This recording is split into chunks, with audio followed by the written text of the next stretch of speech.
Hello everyone, আসসালামু আলাইকুম। Myself Jannatul Kashfi and welcome to my blog. তো গাইস, আজকে হচ্ছে আমরা বড় খালামণির বাসায় ঘুরতে এসেছি অ্যান্ড এখানে হচ্ছে আমার বড় আপু নাচছে, সাথে আমিও নাচবো।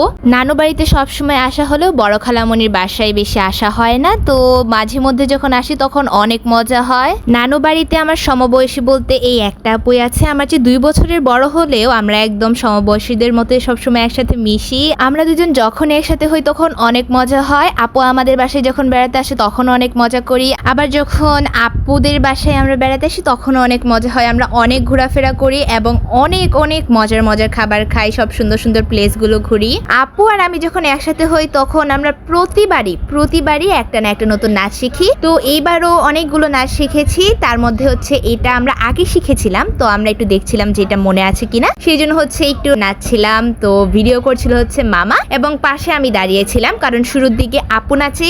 এই নাচটা এরকমই, শুরুতে আপু নাচবে, তারপর দেখতে পারবেন আমিও আসবো। আমরা এইবার যে গানে নাচ শিখেছিলাম সেই গানের নাচটা হচ্ছে আমার ইউটিউব চ্যানেলে দেওয়া আছে, আপনারা অবশ্যই দেখবেন। আপনারা চ্যানেলে ঢুকতেই দেখতে পারবেন, শুরুর দিকে ভিডিওটা আছে।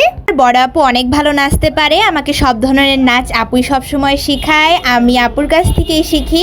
আমরা এখন পর্যন্ত যতগুলো নাচ শিখেছি সবগুলো আমাকে আপুই শিখিয়েছে।